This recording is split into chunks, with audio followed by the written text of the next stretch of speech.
What if the purpose of your life is not where you've been looking? Not in your goals, not in your passions, not in the carefully curated version of yourself you present to the world? What if your purpose is buried in the exact part of you you've spent your whole life trying to avoid? Carl Jung believed that what you call your shadow, the rejected, denied, repressed parts of yourself, holds more than just pain. It holds your power, your potential, and if you're willing to face it, your purpose. Because the unlived life, the one you locked away, is the one that holds the truth you've been aching for. Let's be clear. Your shadow is not evil. It's not toxic. It's not some spiritual enemy to be cleansed or destroyed. Your shadow is simply everything you were told not to be. The parts of you that felt unsafe to express. The impulses, desires, emotions, and truths that didn't fit the mold you were given. So you repressed them. You called them too much. You labeled them wrong. You pushed them into the unconscious, thinking they were gone. But what is suppressed doesn't die. It waits. And while it waits, it speaks through your triggers, your self-sabotage, your relationships, your exhaustion, your longing. And until you face it, the shadow will keep directing your life from behind the scenes. Jung said, until you make the unconscious conscious, it will direct your life, and you will call it fate. You don't have to go looking for your shadow. It's already trying to get your attention. You feel it in moments like these. You overreact emotionally and don't know why. You sabotage something good, then feel ashamed. You get irrationally jealous, angry, or resentful. You're drawn to people who reflect traits you secretly repress. You can't stop thinking about someone who triggers you. You feel stuck in cycles you consciously want to escape. That's not weakness. That's not failure. That's your shadow knocking, not to harm you, but to invite you in. Because what you call chaos is often suppressed intelligence, and that intelligence holds clues to the life you were meant to live. You were born whole, but very early on, you were told, don't be angry, don't be loud, don't be too sensitive, don't ask too many questions, don't want too much, don't speak that truth. So you complied, you split off, you became who they needed you to be so you could belong. But that split didn't disappear. It became the prison you now live in. You wonder why you feel tired, uninspired, disconnected from your own life. It's not because you're broken. It's because you're fragmented. The real you is still there, in the shadow, waiting for you to stop trying to be good and start trying to be whole. Carl Jung didn't see the shadow as a monster. He saw it as a map.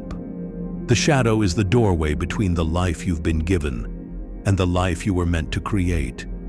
It is the part of you that knows what you really want, remembers what you really feel, refuses to pretend 1 second longer. That's why the shadow doesn't whisper. It disrupts. It explodes. It shakes the ground. Because you didn't listen to its first signs. You tried to numb it, spiritualize it, therapize it, outperform it.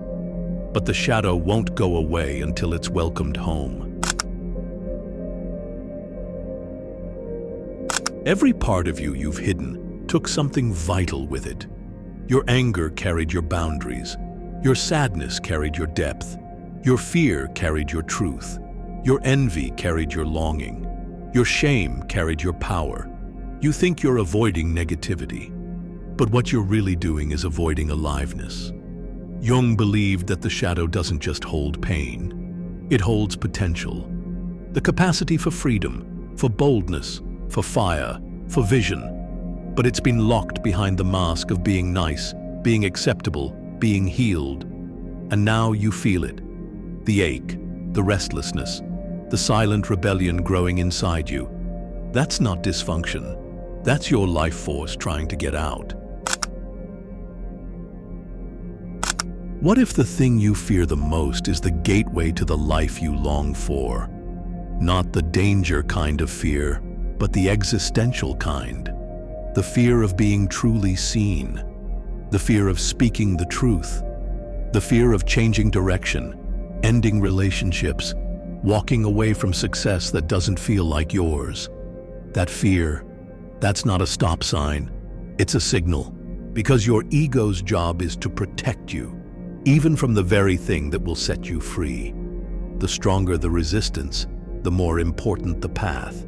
That's why Jung said, "Where your fear is, there is your task." Purpose is not found in your comfort zone. It's found in the places you swore you'd never go. There's a strange truth most people never realize. The things you most judge in others, the things that trigger you, repulse you, or confuse you, they're often reflections of something you've disowned in yourself. That woman who's too much, that man who's too intense, that person who's too confident, too selfish, too free. What if that's not judgment? What if that's envy in disguise? A buried recognition that you were once that free, that honest, that bold, and you silenced it. Jung believed the psyche is always seeking wholeness, and it will reflect your rejected parts back to you through projection, relationship, obsession, until you finally reclaim them. Because everything you suppress finds a way back to you, and the longer you run, the louder it gets. You don't have to find your purpose. You have to stop abandoning it. It's not out there waiting to be discovered. It's been quietly living inside you since before the world told you who to be. It's in the version of you that you were before the mask, before the shame, before the edits. Your purpose isn't a job. It's a frequency. It's the vibration you give off when you are no longer hiding. When the self and the shadow are no longer at war, but walking forward as one, and the world feels it. It doesn't always understand you, but it senses your wholeness. That is purpose. To be so integrated that your presence itself becomes permission.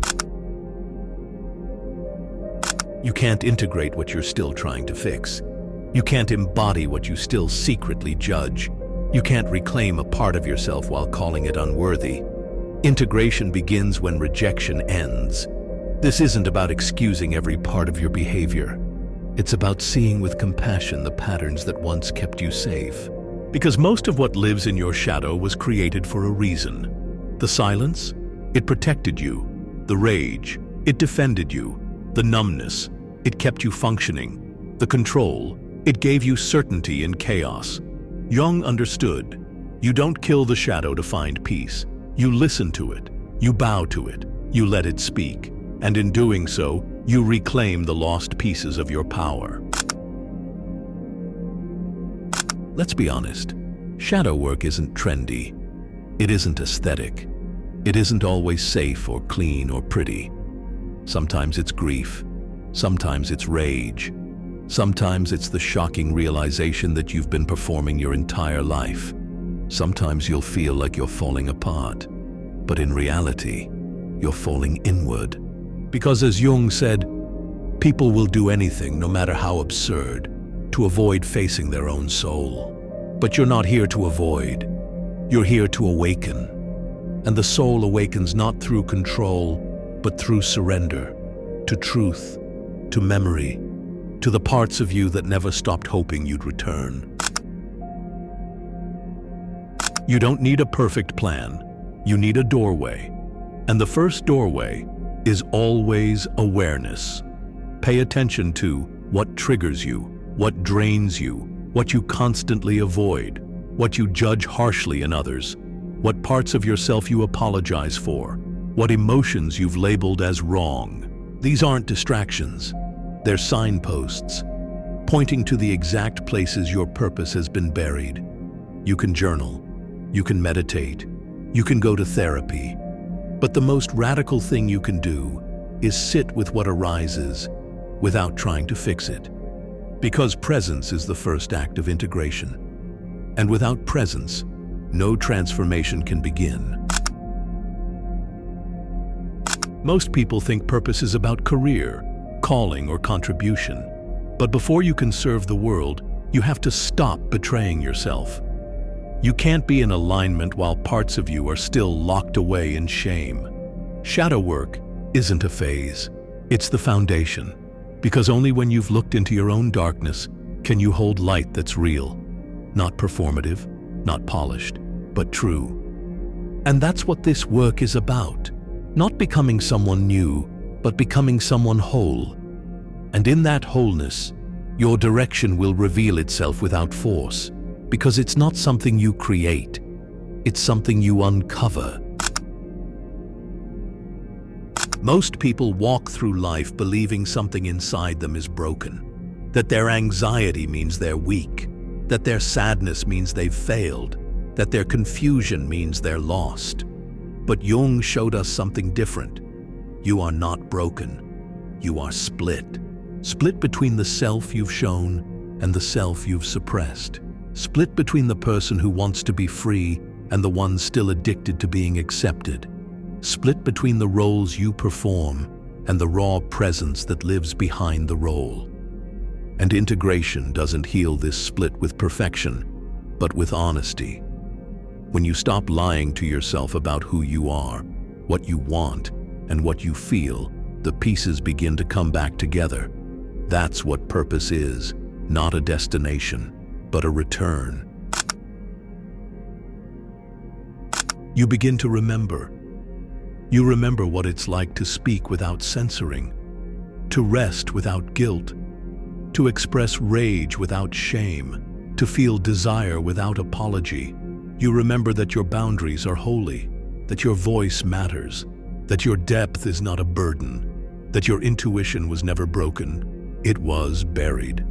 And most of all, you remember that the world doesn't need your performance, it needs your presence, because when you integrate your shadow, you don't just find your purpose, you become someone who can finally live it.